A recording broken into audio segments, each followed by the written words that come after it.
அவங்களுக்கு ஒரு குற்ற உணர்வு, அவமான உணர்வு வந்துட்டப்போ அதை வந்து இன்னொருத்தர் மேலே ட்ரான்ஸ்ஃபர் பண்ணி விட்டுருவாங்க.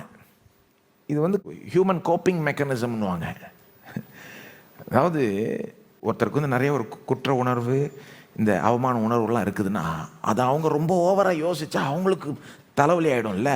அதனால் என்ன பண்ணுவாங்க, அதை வந்து இன்னொருத்தர் மேலே ட்ரான்ஸ்ஃபர் பண்ண பார்ப்பாங்க.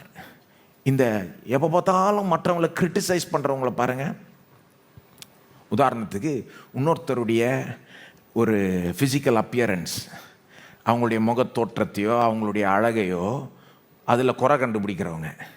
சிலர் வந்து எப்போ பார்த்தாலும் அவங்களுடைய மூக்கு இப்படி இருக்குது, இவங்களுடைய இது இப்படி இருக்குது, இது ஓவராக ஒருத்தருடைய ஃபிசிக்கல் அப்பியரன்ஸை கிரிட்டிசைஸ் பண்ணுறவங்கள்ட்ட சைக்காலஜிஸ்ட் என்ன பிரச்சனைன்னு சொல்கிறாங்கன்னா, அவங்களுக்கு அவங்களுடைய அப்பியரன்ஸே பிடிக்கலையாம். அவங்களுடைய குறைகள் பிழைகள் பிடிக்காதனால அதை பற்றி ரொம்ப ஓவராக யோசித்தா அப்படியே ஒரு மாதிரி ஆகிடும் இல்லையா. ஆனால் என்ன பண்ணுறது, அவன் மூக்கு சரியில்லை, இவன் மூக்கு சரியில்லை, இது சரியில்லை, அது சரி, எப்போ பார்த்தாலும் மற்றவங்களோட குறைகள் எடுத்து மற்றவங்களை குற்றம் சாட்டிக்கிட்டே இருந்தால் தே ஃபீல் லிட்டில் பெட்டர். அவங்களுக்கு சரி பரவாயில்ல.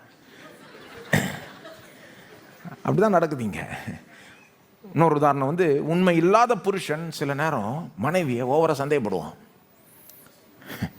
இதெல்லாம் எல்லாமே அப்படின்னு சொல்ல வரல, இந்த மாதிரிலாம் நடக்குது, இந்த மாதிரியும் நடக்குதுன்னு சொல்ல வரேன். ஏன்னா அவன் உண்மையா இல்லை, அதை ரொம்ப யோசிக்கக்கூடாதுன்னு அவன் உண்மையா இல்லைன்னு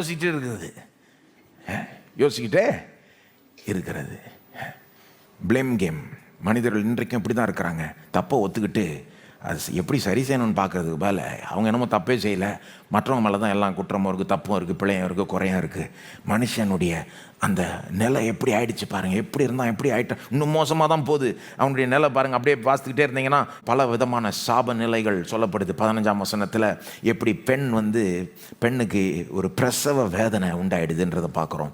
இன்றைக்கு வந்து பெண்களுக்கு பிரசவ வேதனைன்னு ஒரு காரியம் இருக்குமானால் அது ஏன் பாவத்தின் நிமித்தமாக தான் இருக்குது. ஆதாமுடைய பாவம் ஒரு வேதனை இல்லாத உலகத்தை உண்டாக்கினார் தேவன். பாவத்தின் நிமித்தமாய் வேதனை வந்துருச்சு. அது மட்டும் இல்லை, புருஷனுக்கும் மனைவிக்கும் இடையே இருக்கிற அந்த உறவில் பிரச்சனை உண்டாயிடுச்சு. 16ஆம் வசனம் அதை சொல்லுது இல்லையா. புருஷன் பொண்டாட்டிக்குள்ளே இருக்கிற அந்த பிரச்சனை அங்கே தான் தொடங்குது 16ஆம் வசனத்தில். அதாவது மனுஷனுடைய அவமான நிலையில் இதெல்லாம் வருதுன்னு சொல்கிறேன். அப்புறம் வேற என்ன, 17ஆம் வசனத்துலேருந்து பார்த்தீங்கன்னா ஆதாம்கிட்ட பேசுகிறார் தேவன்.